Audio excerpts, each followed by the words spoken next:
Hello दोस्तों, कैसे हैं आप सब। आज भी मैं आपके लिए लेकर आई हूँ हमेशा की तरह एक ऐसी धमाकेदार वीडियो जिससे कि आपके डेली काम काफ़ी हद तक आसान हो जाएंगे और एक बहुत ही ज़रूरी इन्फॉर्मेशन जो कि हम सभी के लिए जानना बहुत ज़रूरी है। तो चलिए फटाफट से वीडियो को देखना शुरू करते हैं। वीडियो पसंद आए तो ज़रूर से लाइक कीजिएगा, दोस्तों के साथ ज़्यादा से ज़्यादा शेयर कीजिएगा।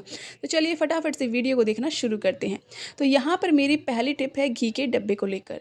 गर्मियों में तो घी वैसे मेल्ट रहता है, लेकिन सर्दियाँ आते आते ये घी जमना शुरू हो जाता है। और हम में से ही बहुत से लोग ऐसे होते हैं जो घी के डब्बे को फ्रिज में रखना पसंद करते हैं ताकि घी जल्दी से ख़राब ना हो। वैसे तो घी लंबे टाइम तक चलता है, लेकिन फ्रिज में रखने से ये और काफ़ी दिनों तक चल जाता है। तो घी जो है अक्सर सर्दियों में जमना शुरू हो जाता है। वैसे तो घी हेल्थ के लिए बहुत अच्छा होता है, बहुत फ़ायदेमंद होता है, जिससे खाने का टेस्ट भी 100 गुना बढ़ जाता है। लेकिन जब ये घी जम जाता है ना, बिल्कुल पत्थर जैसा हो जाता है सर्दियों में या फ्रिज में रखने से, तो इसे निकालने में बड़ी प्रॉब्लम होती है। तो हम यहाँ पे चम्मच को लेंगे और गैस पे इसको एक बार थोड़ा सा अच्छे से गर्म कर लेंगे। चम्मच के गर्म होने से घी हमारा निकालना बहुत आसान हो जाएगा। तो चम्मच को गर्म करने के बाद हम घी को बहुत ही ईजिली आराम से इसको निकाल सकते हैं, क्योंकि चम्मच रहती है गर्म और घी बहुत ही जल्दी मेल्ट हो जाता है। तो आई होप कि आपको ये ट्रिक यूज़फुल लगी हो। जब कभी भी आपको घी निकालना हो तो फटाफट से चम्मच को गर्म कर लीजिए और ईजिली घी निकाल लीजिए। वैसे बहुत से लोग क्या करते हैं कि चम्मच को गर्म नहीं करते हैं, बस ये जो घी इतना जम चुका होता है, बिल्कुल पत्थर जैसा हो जाता है, इसी को निकालने में लगे रहते हैं।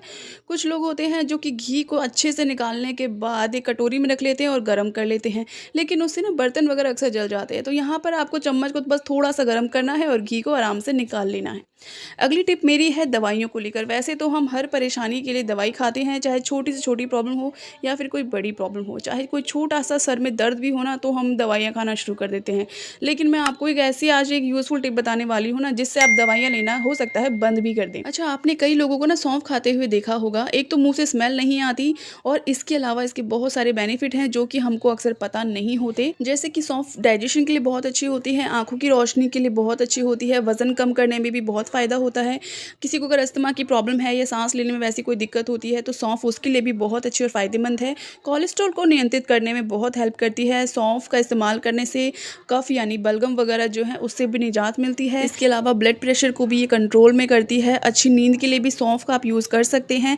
इसके अलावा अगर घर में छोटा बच्चा है, यानी कि ऐसी लेडीज़ हैं जो कि बच्चे को दूध पिलाती हैं, तो दूध ज़्यादा बने उसके लिए भी सौंफ जो है बहुत ज़्यादा फ़ायदेमंद होती है। तो देखा आपने, ये मामूली सी समझे जाने वाली सौंफ के भी कितने सारे फ़ायदे हैं। आप डेली रूटीन में ना सौंफ खाइए तो आपको बहुत ही ज़्यादा इसका बेनिफिट मिलेगा और आपकी काफ़ी सारी परेशानियाँ बिना दवाइयों के ही खत्म हो जाएंगी और या फिर होंगे ही नहीं।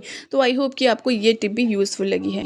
अगली टिप है मेरी यहाँ पर पौधों को लेकर। वैसे तुलसी या तुलसा तो हम सबके घरों में होती है, लेकिन आपने देखा होगा कि कई बार ये तुलसी या पौधे वगैरह बहुत जल्दी ना सूखने शुरू हो जाते हैं।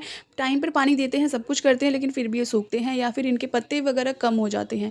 तो हम क्या करेंगे, ये जो इनके फूल होते हैं जिनको मंजरी भी कहा जाता है, इनको आप तोड़ कर ना वापस से गमले में डाल दीजिए। इससे ये होगा कि ये जो पत्ते कम हो गए हैं ना, फिर से नए नए पौधे तुलसी के उगने लगेंगे। और डेली बेसिस पे इनको टाइम टू टाइम पानी देते रहिएगा। अगर ज़्यादा धूप हो तो आप कोई कपड़ा वगैरह ऊपर से ढक सकते हैं, लेकिन अगर उसके बाद भी जो है ये पौधा सूखने लगा है, तो आप क्या कीजिए, घर में जो हम खाने में हल्दी यूज़ करते हैं, वो थोड़ी सी हल्दी आप ले लीजिए और गमले में डाल दीजिए। और थोड़ा सा ऊपर ऊपर, ज़्यादा खुदाई नहीं करनी है गमले में, आपको मिट्टी को थोड़ा सा ऐसे ही इसमें अच्छे से मिट्टी के साथ मिक्स कर लीजिए, खासतौर पर इसकी जड़ों के आसपास। इससे आप देखेंगे कि जो पौधा है जो थोड़ा सा हरा भरा कम लग रहा था, वो भी हरा भरा होने लगेगा, क्योंकि हल्दी में कुछ ऐसी प्रॉपर्टीज़ होती हैं, कुछ ऐसे न्यूट्रिएंट्स होते हैं जो कि गमले की ग्रोथ में बहुत हेल्प करते हैं, यानी कि पौधे की ग्रोथ में बहुत हेल्प करते हैं।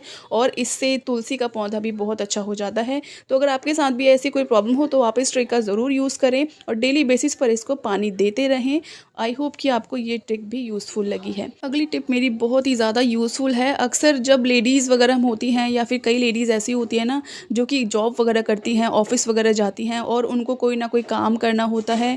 तो आप सभी को पता है कि हम काम करते वक्त अक्सर कई बार पानी, चाय, कॉफ़ी वगैरह पीते रहते हैं ताकि फ्रेशनेस हमें रहे, हम बिल्कुल एक ताज़गी के साथ काम करें। लेकिन होता ये है कि कई बार ना जाने अनजाने कई बार जो है चाय या कॉफ़ी जो है पेपर्स के ऊपर गिर जाती है, और ये पेपर्स ख़राब हो जाते हैं, क्योंकि जल्दी से ये सूखते नहीं हैं और दाग पड़ जाते हैं, या फिर हमने जो इंक से इस पर लिखा होता है पेन से, वो भी ख़राब हो जाता है। तो पैड तो हम लेडीज़ के अक्सर पर्स में इमरजेंसी के लिए रहता ही है। तो आप क्या कर सकते हैं, अगर कभी सिचुएशन ऐसी हो ना, तो तुरंत आप पैड निकालिए और इसको अच्छे अच्छे से इस पे सोक कर लीजिए। ये सारा चाय, पानी, कॉफ़ी जो भी इस पे गिरा होगा ना, ये अच्छे से ऑब्ज़र्व कर लेगा, क्योंकि आपको पता है कि पैड बहुत अच्छे से हर चीज़ को ऑब्ज़र्व कर लेता है, जिससे कि आपके डॉक्यूमेंट भी ख़राब नहीं होंगे और ये सारा का सारा चाय, कॉफ़ी ये पैड सोख लेगा। तो ये देखिए बिल्कुल डॉक्यूमेंट ख़राब नहीं हुआ है, और ये थोड़ा गीलापन है, ये तो मामूली हवा से ही सूख जाएगा। तो ये डॉक्यूमेंट हमारा ख़राब होने से बच सकता है। तो आई होप कि आपको ये टिप यूज़फुल लगी है। अच्छा, इसके अलावा पैड का एक काम और है कि कई बार ऐसा होता है ना कि हमारे साथ कुछ ऐसे इंसिडेंट हो जाते हैं, जैसे चोट वगैरह लगना, ब्लड वगैरह निकलना शुरू हो जाता है, कई भी ऐसा होता है। तो आप क्या कीजिए, उस जगह के उस पार्ट पे ना किसी कपड़े को रखने की जगह आप उस साफ़ सुथरे पैड का यूज़ कीजिए। यानी कि आपका जो ये पैड है ना, ये बहुत ही हाइजीनिक है और साफ़ सुथरा है, जिससे किसी भी तरीके का कोई इन्फेक्शन नहीं फैलता है।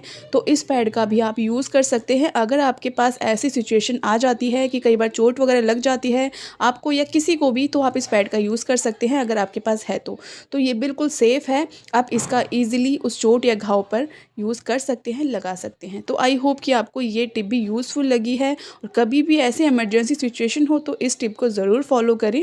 अगली टिप की बात करें तो अक्सर रात को सोने में ना कई लोगों को बहुत प्रॉब्लम होती है। बहुत से लोग ऐसे होते हैं जिनको नींद नहीं आती है, या फिर सोते हैं तो रात को उठकर थोड़ा बेचैनी हो जाती है, उठकर बैठ जाते हैं या इधर-उधर घूमने लग जाते हैं, ठीक से नींद नहीं आती है, सोने में बड़ी प्रॉब्लम होती है। कई बार ऐसा होता है कि घर में जो मम्मी-पापा हैं या बड़े बुज़ुर्ग हैं, उनके साथ भी ऐसा होता है। तो हम क्या कर सकते हैं कि तकिए के नीचे एक साबुन को रख दीजिए। आपको ये सोचने में, दिखने में थोड़ा अजीब लग रहा होगा कि साबुन क्यों रखा है, लेकिन अगर आप साबुन रखते हैं तो इसके बहुत से बेनिफिट हैं, जिससे कि नींद आपको अच्छी आएगी, एक अच्छी फ्रेशनेस का एहसास होगा, क्योंकि साबुन के अंदर जो एक अच्छी खुशबू होती है, फ्रेगनेंस होती है, उसकी वजह से आपको एक अच्छी और बेहतर नींद आएगी। दूसरा, जो बेचैनी आपको सोते वक्त होती है वो भी नहीं होगी। लेकिन एक चीज़ का आपको ध्यान रखना है कि कोई भी नॉर्मल साबुन आपको जो घर में यूज़ करते हैं वो नहीं लेना है।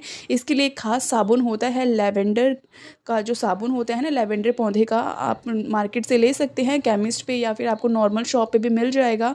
तो उसका आप यूज़ करेंगे तो आपको इसका बेनिफिट मिलेगा। तो दोस्तों, ये कुछ ऐसी टिप्स थी जिनका इस्तेमाल करके आपकी डेली लाइफ की काफ़ी सारी परेशानियाँ ख़त्म हो सकती हैं। तो आई होप कि आपको टिप यूज़फुल लगी है। वीडियो पसंद आया हो तो वीडियो को ज़रूर से लाइक करें, दोस्तों के साथ ज़रूर शेयर करें, और चैनल को सब्सक्राइब करना बिल्कुल भी ना भूलें। Bye bye.